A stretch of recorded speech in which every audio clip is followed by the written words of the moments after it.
EV expo 2024 ये जो 4th addition है, अब इस एडिशन का महत्व है भी नहीं भी है। ये जितने भी ब्रांड्स हैं ये लोकल स्तर पर तो काम कर रहे हैं, लेकिन नेशनल स्तर पर इन्हें बहुत ज़्यादा काम करने की ज़रूरत है। अब यहाँ पर जितने भी ब्रांड्स अगर आप देखेंगे ओवरऑल इंडिया में नॉन और अननोन ब्रांड्स देखेंगे तो लगभग 100 से ज़्यादा इलेक्ट्रिक टू व्हीलर्स के ब्रांड्स मौजूद हैं। और यहाँ पर नॉन ब्रांड्स इसलिए भी नहीं आए हैं क्योंकि ये ईवी एक्सपो हो गया, इसके अगले महीने भी एक और ईवी एक्सपो होगा, फिर उसके अगले महीने भारत मोबिलिटी एक्सपो यानी कि देश का सबसे बड़ा ऑटो एक्सपो होने जा रहा है, जिसमें ऑब्वियसली बात है जितने भी बड़े OEMs हैं वो अपने अपने टू व्हीलर्स वगैरह लेकर आते रहते हैं। तो ऐसे में जो छोटे टू व्हीलर्स हैं जिनके पास थोड़ा सा बजट कम होता है, तो ऐसे में उनके लिए यहाँ पर ये जो प्लेटफॉर्म मिल जाता है तो यहाँ पर वो लोग शोकेस करते हैं। अब यहाँ पर ये याकुजा के अलावा एक ओंजो है, साथ ही साथ एक मैंत्रा है और एक ज़ीलियो है। तो ये कुछ ऐसे ब्रांड्स हैं जिनके पास अगर देखा जाए तो 10 से 12 मॉडल्स हैं। कई मायनों में देखा जाए तो जिस हिसाब से ये नई इलेक्ट्रिक टू व्हीलर्स कंपनियां भारत में पैर पसार रही हैं, क्या इसमें सबसे बड़ा हाथ चाइना का है? Electric two wheeler vehicle segment में इन अननोन ब्रांड्स का आना कहीं बिगेस्ट स्कैम तो नहीं? अब मैंने बात की है बिगेस्ट स्कैम की, तो बिगेस्ट स्कैम क्या है?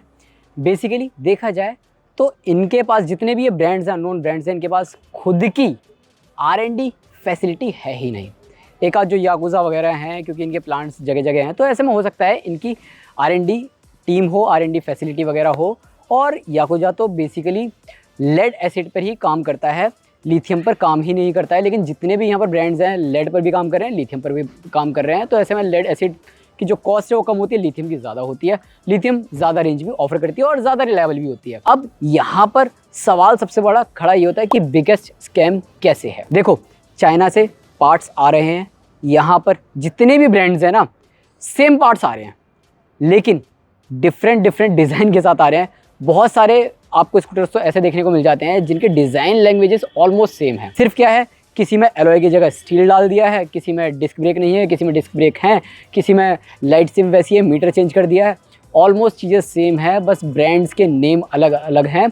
और देखा जाए तो ये एक ही जगह सब कुछ चाइना से आ रहा है और यहाँ पर लाके असेंबल किया जा रहा है। तो ऐसे में बिगेस्ट स्कैम इस तरीके से आप कह सकते हो। लेकिन यहाँ पर बड़ी बात यह है कि जिस तरीके से जो मेन OEMs है, ओला हो गया, एथर हो गया, TVS, बजाज, होंडा वगैरह, उनके पास एक एक या दो ही मॉडल्स हैं। लेकिन ये जो अननोन ब्रांड्स है ना, इनके पास 12 15 मॉडल्स हैं। मतलब आपको जो मॉडल खरीदना वो मॉडल आप खरीद सकते हो, लो रेंज में, हाई रेंज में, low speed, high speed. Lead acid वाले जितने भी मॉडल्स हैं उनकी डिमांड इतनी ज़्यादा इसलिए भी क्योंकि ये एक तो सस्ते होते हैं, लो स्पीड वाले होते हैं, इनमें RTO का झंझट नहीं होता है।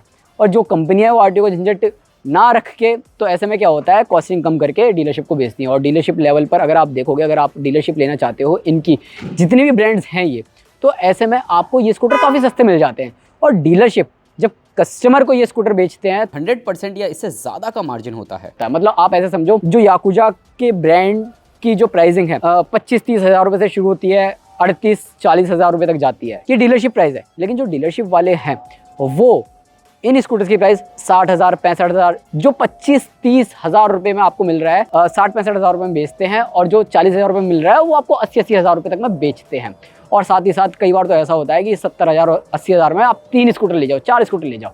और यहाँ पर डीलरशिप लेने के लिए भी ना आपको एक नहीं 12 या 15 स्कूटर्स एक साथ लेने पड़ेंगे, या 12-15 स्कूटर एक साथ खड़े करने पड़ेंगे अपने डीलरशिप पर, तो ही आपको ये डीलरशिप देते। खैर, यहाँ पर लोगों को फ़ायदा भी है। और देखा जाए जो छोटे गांव देहात वाले इलाके हैं वहाँ पर ना ये स्कूटर्स धड़ल्ले से बिक भी रहे हैं और लोग चला भी रहे हैं, खरीद भी रहे हैं। यहाँ के जो ऑर्गेनाइज़र हैं उनका क्या कहना है ये भी सुन लेते हैं। जो ब्रांड्स हैं उनका ज़्यादा जिम्मेदारी बनता है कि ऐसे प्लेटफॉर्म पे आए। वो जितना ज़्यादा ऐसे प्लेटफॉर्म पे आएंगे, लोगों में अवेयरनेस उतना ज़्यादा ही फैलेगी। अभी वो अपने स्तर से ईवी को प्रमोट कर रहे हैं, लेकिन यदि जब हमने उनको ये प्लेटफॉर्म दे दिया है कि इस प्लेटफॉर्म पे आके उनको अपने को प्रमोट करना चाहिए, लोगों को अवेयर करना चाहिए कि इलेक्ट्रिक व्हीकल के क्या फ़ायदे हैं, लोगों को कैसे किफ़ायती है, बजट के हिसाब से, बजटरी के हिसाब से उनकी जेब पे कम खर्च पड़ता है, या एनवायरनमेंट को सेव करने में कितना कंट्रीब्यूशन है इलेक्ट्रिक व्हीकल का, वो सबको यहाँ पे आके प्रमोट करना चाहिए। ये प्लेटफॉर्म बड़ा प्लेटफॉर्म है और इसमें काफ़ी आप देख सकते हैं बहुत ज़्यादा क्राउड इसमें आते हैं, जिसमें इनके जो विद इन बिजनेस करने वाले लोग हैं, डीलर डिस्ट्रीब्यूटर्स हैं, प्लस जनरल पब्लिक भी इस उत्साह में आती है भी कि उनको अच्छे ब्रांड देखने को मिलेंगे। पर यहाँ पे BYD ने अपना इलेक्ट्रिक कार डिस्प्ले किया है, टाटा ने किया है। मैं और लोगों को भी इनवाइट करना चाहूँगा अगले साल से वो बड़े बड़े स्पेस के साथ आए, जिससे कि उनका सब लोगों के लिए एक बड़ा प्लेटफॉर्म क्रिएट हो सके, एक ही जगह पे लोगों को बहुत सारे ब्रांड मिल सके। EV एक्सपो का कॉन्सेप्ट अच्छा है। अब कॉन्सेप्ट अच्छा इसलिए भी है क्योंकि यहाँ पर जो ऑर्गेनाइजर्स हैं, जो लोग हैं, वो एक प्रयास कर रहे हैं कि किस तरीके से जितने भी OEMs इंडिया में मौजूद हैं जो कि इलेक्ट्रिक व्हीकल्स पर काम कर रहे हैं, उन सबको एक प्लेटफॉर्म पर लाया जाए।